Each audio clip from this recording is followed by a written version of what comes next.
त्या संविधानावरती प्रश्न उपस्थित केले जातात।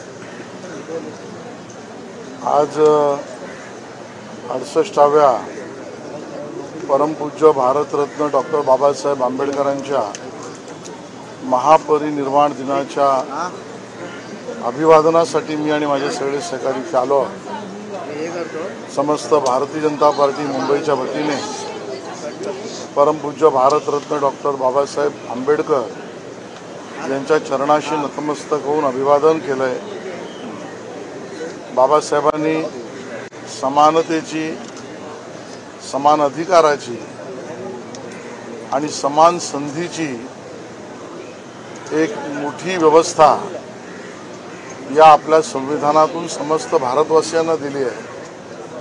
त्याचा सन्मान करणं हे प्रत्येक भारतीयाचं कर्तव्य आहे। भारतीय जनता पार्टी तर याच्या सन्मानार्थ आणि बाबासाहेबांनी दिलेल्या विचारांना प्रत्यक्षात अंमलात आणण्यासाठी अतिशय प्रामाणिकतेने काम करते आणि करत राहील।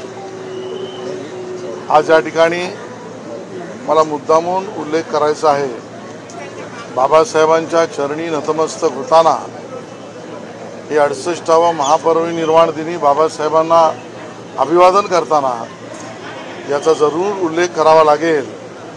या देशामध्ये पहिल्यांदाच संपूर्ण संविधान संपूर्ण देशाला लागू झालं ते हे वर्ष आहे आणि ज्याचं कारण जम्मू काश्मीरमध्ये झालेल्या निवडणुका, त्याआधी झालेलं 370 आणि 35A हे निरस्त करण्याचा केंद्र सरकारचा मोदीजींचा निर्णय, यामुळे एका देशामध्ये 2 संविधान ही जी काँग्रेसच्या राजवटीतली पद्धत होती ती संपुष्टात आली आणि पहिल्यांदा संपूर्ण देशात काश्मीरपासून कन्याकुमारीपर्यंत आपल्या बाबासाहेबांनी बनवलेलं संविधान संपूर्ण भारतात लागू झालं। हे पहिलं वर्ष आहे। अभिवादन करताना या गोष्टीचा उल्लेख करावासा वाटतो। हे पहिलं वर्ष आहे की ज्या वेळेला जम्मू काश्मीरच्या मुख्यमंत्र्यांना, आजपर्यंतच्या मुख्यमंत्र्यांना तो योग मिळाला नाही, पण आता पहिल्यांदा मुख्यमंत्री जे जम्मू काश्मीरचे झाले त्यांना शपथसुद्धा परमपूज्य भारतरत्न डॉक्टर बाबासाहेब आंबेडकर यांच्या संविधानालाच साक्ष देऊन घ्यावी लागली, कारण मोदीजींच्या सरकारने 370 आणि 35A निरस्त केला।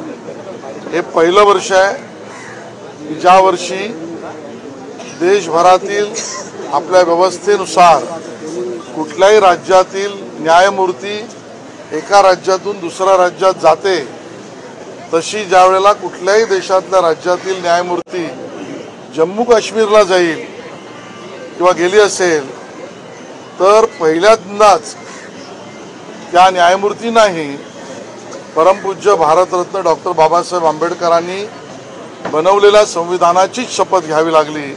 हे पहिलं वर्ष आहे आणि म्हणून संविधान संपूर्ण देशभरात लागू होणं हा योग 68 वर्षानंतर महापरिनिर्वाण दिनाच्या बाबासाहेबांना आदरांजली अभिवादन करताना येतोय आणि म्हणून संविधानाचं रक्षण, प्रचार प्रसार आणि त्यातनं निर्माण होणारी भावना एक देश ही यावर्षी होते, याबद्दल समस्त भारतवासीय समाधानी आहे।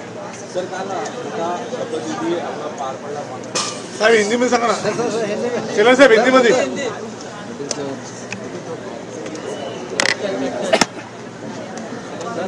नमस्कार।